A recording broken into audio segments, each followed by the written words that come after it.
የዓለም ዋንጫ የማይረሱ ትልልቅ ክስተቶችን የያዘ ከዓመታት በኋላ መለስ ብለን ስናስብ እንኳን የማይረሳ ትውስታን አይምሮአችን ላይ የሚያስቀምጥና በጉጉት ሁሌም እንዲጠበቅ የሚያደርጉ ጨዋታዎችና ተጫዋቾችን የያዘ ግዙፍ የውድድር መድረክ ነው። ይህ ውድድር ላይ ለአንድ እግር ኳስ ተጫዋች ሀገሩን ወክሎ መጫወት የልጅነት ህልሙ ሆኖ የሚያደግ ሲሆን ህልሙ ፍሬ አፍርቶ የሀገሩን ባንዲራ ያረፈበትን መለያ ለብሶ መጫወት ከቻለ ታዲያ የእግር ኳስ ህይወቱን ትልቁን ስኬቱን የሚያጣጥም ይሆናል። በተለይ ደግሞ በትልልቅ የእግር ኳስ ታሪክ ባላቸው ሀገራቶች ልክ እንደ ብራዚል፣ አርጀንቲና፣ ጀርመን፣ ጣሊያን የመሳሰሉ ሀገራቶች ላይ የሚያድጉ ታዳጊዎች ለዓለም ዋንጫ ያላቸው ግንዛቤ ከፍ ያለ ሲሆን የህዝቡ ጉጉትና ታላቅ የእግር ኳስ ፍቅርን እያዩ ስለሚያድጉ በተለየ አይን ውድድሩን ይመለከቱታል። በዚህ በግዙፉ የእግር ኳስ ኢንዱስትሪ ውስጥ ሁሌም የማይረሳ ስም ያላቸውና ሲታወሱ ውድድሩን አብረን እንድናወሳ የሚያደርጉን ተጫዋቾች ይኖራሉ። ዛሬ የምንመለከተው ከነሱ መካከል አንዱ የሆነውን እግር ኳሰኛ ቢሆንም እሱ ሲታወስ ግን አብሮ የሚታወሰው የዘላለም የዓለም ዋንጫ ቁስሉ ነው። ጣሊያናዊው ሮቤርቶ ባጆና የዘላለም የዓለም ዋንጫ ቁስሉን ወደ 1994 መለስ ብለን ልንመለከት ወደድን። አብራችሁን ቆዩ። እሱ ይችን ምድር የተቀላቀለው እንደ አውሮፓውያኑ አቆጣጠር በ1967 በሰሜን ጣሊያናዊቷ አነስ ያለች መንደር ካልዶግኖ ላይ ነበረ። ለቤተሰቡ ስድስተኛ ልጅ የነበረውና ከአባቱ ከፍሎሬዶ ጠንካራ የስራ ጽናት እንደወረሰ የሚነገርለት ባጂዮ ገና በማለዳ ነበር በ11 ዓመቱ ላይ ለዘላለም በሚወደው ጅራፍ ገርፋ መጥፎ ትውስታን ከጻፈችበት እግር ኳስ ጋር የተወዳጀው። በአንድ ነገር ላይ ያላችሁ ተሰጦ መቼስ ገና በልጅነታችሁ ይታይ አይደል? ባለቁንጮ ባጂዮም የእግር ኳስ ብቃቱ በዛ ወቅት ማሳየት የቻለ ሲሆን ብዙ ግቦችን ማስቆጠር፣ ድንቅ አሲስቶችን ማድረግና ቄንጥና አብዶ መለያው ነበረ። የእግር ኳስ ህይወቱ ሰምሮ ለትልልቅ ቡድኖች ራሱን ለማሳየት ደፋ ቀና በሚልበት ወቅት ላይም ግን ገና የ18 ዓመት ታዳጊ እያለ ቬሴንዚ ቤት እያለ የጉልበት ጅማት መበጠስ ወይንም የኤሲኤል ጉዳት አጋጠመው። ጊዜው እንደ አሁኑ የዘመነ አልነበረምና እንደዚህ አይነት የእግር ኳስ ህይወትንም የሚያቀጭጭ ጉዳቶች አንድ ተጫዋች ላይ ሲደርሱ እንዳበቃለትም ይታሰብ ነበረ። በቡዲዝም እምነት ጠንካራ የነበረውና በህይወቱ ጽኑ የነበረው ባጂዮ ከዛ አስከፊ ጉዳት በኋላም ዳግም ወደሚወደው እግር ኳስ ተመለሰ።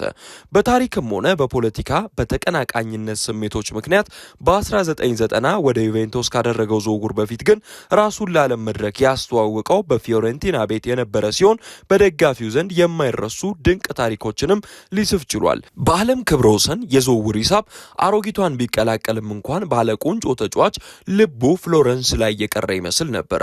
ይህንን የሚያስባለው አጋጣሚ እንደውም በሁለቱ ክለቦች መካከል ተደርጎ በነበረ በአንድ ጨዋታ ላይ ዩቬዎች የፍጹም ቅጣት ምት አግኝተው አልመታም ማለቱ የበለጠ በደጋፊው ዘንድ ቅሬታን ያስነሳ ነበር።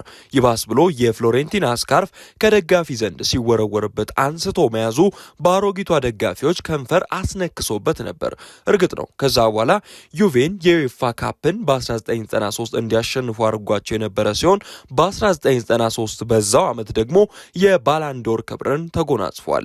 ግን በክለብ ስኬት የሚመጣ የዋንጫ ድርድር ለባጂዮ በግሊ አዙሪዎቹ መለያ እንደሚያገኘው ክብር አይሆንለትም ነበር። በተለይ ባጂዮ ከልጅነቱ ጀምሮ አንድ ህልም ነበረው። ለአባቱም ቢሆን ይህንን ቃል ገብቶለት ነበረ። ከብራዚል ብሔራዊ ቡድን ጋር በዓለም ዋንጫ ፍጻሜ ተጫውቶ በማሸነፍ የልጅነት ህልሙን ኦን ማድረግ። ታዲያ ባጂዮ ይህንን ህልሙን ከ1990 ጀምሮ በጣሊያን ብሔራዊ ቡድን ስር ለማሳካት ታትሯል። በመጀመሪያ ውድድሩ ላይ ሀገሩን ወክሎ ሶስተኛ ሆኖ ማጠናቀቅ ችሎ የነበረ ሲሆን የእሱን ቁስል ሁሌም በልቡ እንዲቀመጥ ያደረገበት የዓለም ዋንጫ ግን የ1994ቱ የዓለም ዋንጫ ነበረ።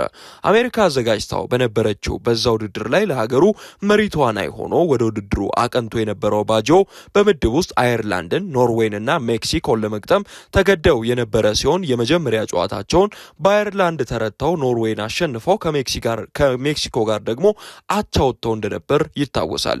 የምድብ ጨዋታ እንቅስቃሴው ጣሊያንን ተሸክመው የረዥም ርቀት ያደርጋሉ የሚሉ ጥያቄዎችን ያስነሱበት የነበረ ቢሆንም እሱ ግን በጥሎ ማለፉ ናይጄሪያን 1-0 እስከ 88ኛው ደቂቃ ስትመራቸው ብትቆይም ያቻነቷንና የአሸናፊነቷን ግብ በማስቆጠር ሀገሩን ለሩብ ፍጻሜው አብቅቶ የነበረ ሲሆን አሁንም ስፔን ላይ አቻ ሆነው ቆይተው በስተመጨረሻም ባጂዮ ባገባው ግብ አማካኝነት ወደ ግማሽ ፍጻሜው እንዲገቡ አድርጎ የነበረ ሲሆን የቡድኑ አውራ እንደሆነም ማስመስከር የቻለበት አጋጣሚ ተፈጥሮለታል።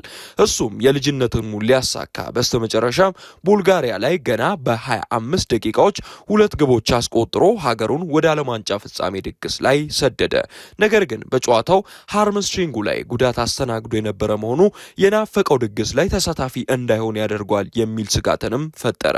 ነገር ግን በካሊፎርኒያ ሮዝ ቦል ስቴዲየም ሊደረግ በተዘጋጀው የብራዚልና የጣሊያን የፍጻሜ ጨዋታ ትንቅንቅ ላይ እንደሚደርስ ተረጋገጠ። ጨዋታው መደበኛው እና 30ኛው ደቂቃ ላይ 0-0 በሆነ ያቻ ውጤት ተጠናቆ ወደ ፍጹም ቅጣት ምት ባመሩበት ጊዜ ላይ ነበረ ለባጆ የዘላለም እንቅልፍ ቅዠት መፍጠሪያ አጋጣሚ የተፈጠረው። ጣሊያን በዛ ሰዓት ላይ ቀድሞውንም በሁለት ፍጹም ቅጣት ምት የሳተች ቢሆንም ከነተጎዳው እግሩ የተጫወተው የቁርጥ ቀን ልጇ ባጆ ይስታል ብሎ የገመተ ባይኖርም እሱ ግን ፍጹም ቅጣት ምቷን ስቶ እንደ ጨው ሐውልት ፍጹም ቅጣት ምት ቅልል ውስጥ ደርቆ ቀረ። ያቻ አጋጣሚ ለባጆ በቅርብ ዓመታት እንኳን ለዶኩሜንተሪ ወደዛ ስቴዲየም ሲመለስ ዳግም በሐዘን የሚያነባበት ከዛም አልፎ በእንቅልፍ ልቡ የምታስባንነው የእግር እሳት ሆናበታለች። በ1998 ዳግም ሀገሩን ቢወክልም ሊሳካለት አልቻለም ነበረ። ከእግር ኳስ ራሱን ካገለለ በኋላ ከሚዲያ ራሱን አርቆ እርሻ በሚበዛበት ቦታ ላይ ሰላማዊ ኑሮን በካቶሊካዊት ቤተክርስቲያን የቡዲዝም እምነት አማኝ ቢሆንም ካገባት ባለቤቱ አንድሪያና ፋብሪ ጋር ይኖራል። የዓለም ዋንጫ ጥሩ ትውስታ እንዳላት ሁሉ የዘላለም ቁስልንም ትፈጥራለች። ቸር ቆዩልን።